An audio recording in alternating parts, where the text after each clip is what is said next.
بسم اللہ الرحمن الرحیم۔ السلام علیکم جی۔ ہر مسلمان کی یہ خواہش ہوتی ہے کہ وہ اپنے دینی تصورات کو بہتر کرے، وہ اپنے مذہبی علم کو بڑھائے، اپنے دینی مذہبی رجحانات کی تنقیح کرے، وہ اس بات کو جانے کہ اللہ تعالیٰ کے اس سے کیا مطالبات ہیں، خدا کی منشا کیا ہے، اس کی یافت ہو، خدا کی خواہش کیا ہے، اس کو دریافت کیا جائے۔ اس سلسلے میں لوگ مختلف اہل علم علماء سے رابطہ کرتے ہیں، ان سے ملتے ہیں،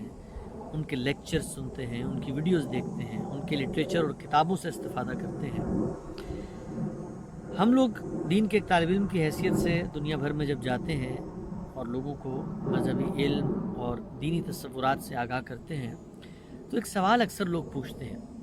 وہ سوال یہ ہے کہ بہت سارے لوگ ایک بہت لمبے عرصے سے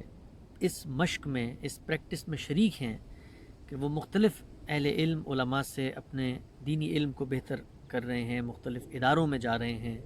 مختلف لٹریچر اور ویڈیوز کو دیکھنے میں وقت صرف کر رہے ہیں، لیکن ان کا شکوہ یہ ہوتا ہے کہ اس کے نتیجے میں ان کی زندگی میں کوئی مثبت تبدیلی نمودار نہیں ہوئی۔ یعنی یہ دینی تصورات اور علم اور رجحانات اور مذہبی اختلافات اور شریعت کے تقاضے یہ جان لینے کے بعد ہونا تو یہ چاہیے تھا کہ ان کی نمازوں میں پابندی آتی، ان کے رویوں کے اندر بہتری آتی، ان کی بیویوں کے ساتھ، بچوں کے ساتھ، خاندان، معاشرے کے ساتھ گفتگو، معاملات اور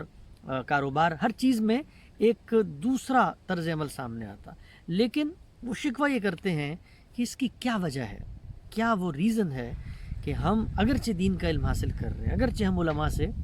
اور مختلف اہل علم شخصیات سے اور اداروں سے منسلک ہیں، اپنے وقت کا بھی اثار کر رہے ہیں، اپنی صلاحیتوں بھی قربان کر رہے ہیں، لیکن ہمارے اندر وہ تبدیلی نمودار نہیں ہو رہی، وہ تبدیلی نظر نہیں آ رہی، تو یہ کیسے نظر آئے گی؟ تو میں آج مختصراً اس پر کچھ بات کرنا چاہتا ہوں۔ دیکھیے، ایک بات ہمیشہ پیش نظر رہے کہ مذہبی تعلیم حاصل کرنا، مذہبی علم کو بہتر بنانا، یہ ہر مسلمان کے لیے بالکل اسی طرح ضروری ہے جیسے ایک انسان کے لیے ہوا پانی ضروری ہوتا ہے۔ اللہ تعالیٰ کو جب ہم یہ مانتے ہیں کہ وہ ہمارا خالق ہے، مالک ہے، اس کے ہم نے حضور پیش ہونا ہے، تو پھر ہم پر یہ لازم ہے کہ ہم اس کی تعلیمات اور اس کے جو احکامات ہیں ان کا مطالعہ کریں۔ لیکن یہ جو مطالعہ ہے اور دینی علم کو بڑھانے کا عمل ہے، یہ عمل ایک دو دھاری تلوار ہے۔ اگر تو آپ اس عمل میں اس تصور کو لے کے شریک ہوتے ہیں کہ آپ نے اصل میں مذہب کا جو نصب العین، مذہب کا جو ہدف، مذہب کا جو آدرش اور مذہب کا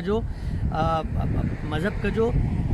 مقصد ہے اس کو حاصل کرنا ہے، تو وہ تو ہے تزکیہ، وہ تو ہے پیوریفیکیشن، وہ تو ہے آپ کی شخصیت کے اندر اس صلاحیت کا ظہور پذیر ہونا کہ آپ جس کا جو حق ہے وہ ادا کریں، خدا کا حق خدا کو ادا کریں، بندوں کا حق بندوں کو ادا کریں۔ لیکن اگر یہ تصور لے کر آپ ان دینی اداروں اور رجحانات کا مطالعہ نہیں کرتے تو اس کا ایک بہت منفی نتیجہ نکلتا ہے۔ وہ منفی نتیجہ یہ ہے کہ آپ اگرچہ مذہب کا علم حاصل کر لیتے ہیں، اگرچہ آپ کو یہ پتہ چل جاتا ہے کہ فلاں معاملے میں غامدی صاحب نے کیا کہا تھا اور فلاں معاملے میں ڈاکٹر اسرار کا کیا اختلاف تھا اور فلاں معاملے میں مودودی صاحب اور مولانا اشرف علی تھانوی کیا کہتے ہیں، لیکن یہ سارا علم دراصل ایک نوعیت کی ذہنی عیاشی بن جاتا ہے۔ آپ نے دیکھا ہوگا اکثر جگہ پہ ہمارے وہ مسلمان بھائی جو مذہبی علم حاصل کرنا چاہتے ہیں، چند ہی دنوں میں وہ آپ کو بحث و تکرار کرتے ہوئے نظر آتے ہیں، وہ آپ کو مباحثے و مناظرے کرتے ہوئے نظر آتے ہیں، کہیں بیٹھتے ہیں تو وہ اپنے رجحانات اور اپنے جو مذہبی افکار ہیں ان کی برتری ثابت کرتے ہوئے نظر آتے ہیں۔ بھائی ہماری نظر میں تو غامدی صاحب نے فلاں موضوع پہ سب کو چپ کرا دیا اور فلاں آدمی کے پاس تو اس کا کوئی جواب نہیں ہے۔ تو یہ سارا عمل جو ہے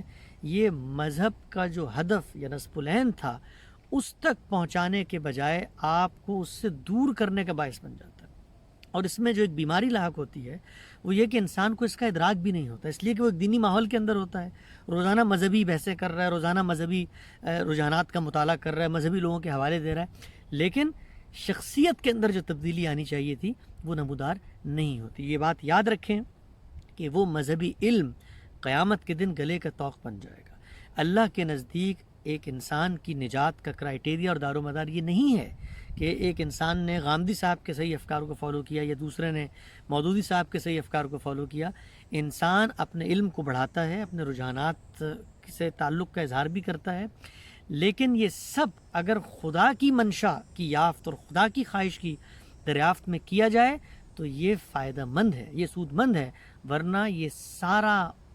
عمل، یہ ساری مشق ایک کار عبث ہے، ایک نوعیت کی ذہنی عیاشی ہے۔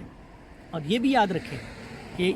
اس دینی علم کو حاصل کرنے سے پہلے تو شاید خدا کے سامنے ہمارا یہ عذر ہو کہ ہم جانتے نہیں تھے، لیکن یہ دینی علم اور رجحانات اور شخصیت سے تعلق اور اداروں میں آنے جانے کے بعد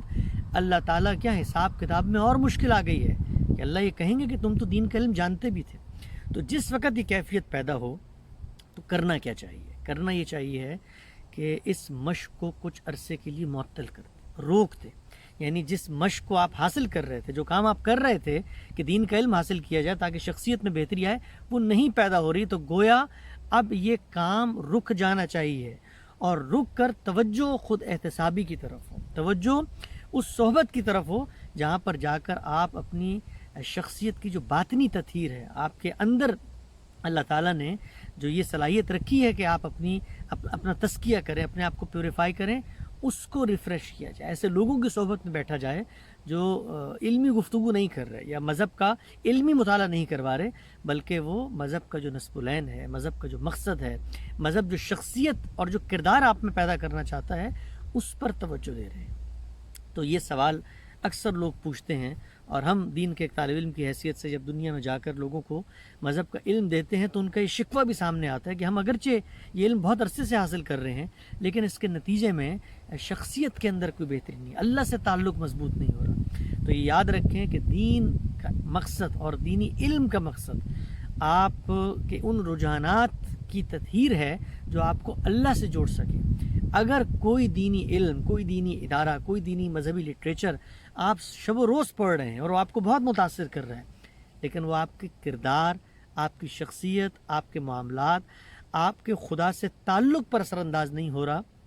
تو یاد رکھیں کہ قیامت کے دن آپ کی یہ جدوجہد اور آپ کی یہ مشق اور آپ کی یہ صحیح آپ کو خدا کے ہاں جواب دہ ٹھہرائے گی۔ اور یہ بھی یاد رکھیں کہ عین ممکن ہے کہ ایک شخص جس کے دینی رجحانات اتنے صاف نہ ہوں، بہت دھندلے ہوں، لیکن وہ عمل میں بہت پکا ہو، تو وہ آپ سے آگے نکل جائے گا، اور آپ اپنے بہت مضبوط اور مستحکم مذہبی رجحانات کو رکھتے ہوئے بھی قیامت کے دن اس سے پیچھے رہ جائیں گے، اس لیے کہ اللہ کی عدالت میں جو امتحان ہے وہ اس بات پر نہیں ہوگا کہ آپ کس شخصیت سے منسلک ہیں، بلکہ امتحان اس بات پر ہوگا کہ دنیا کے اندر آپ نے اپنی عملی زندگی میں کس درجے میں خدا کی تعلیمات پر عمل کیا ہے۔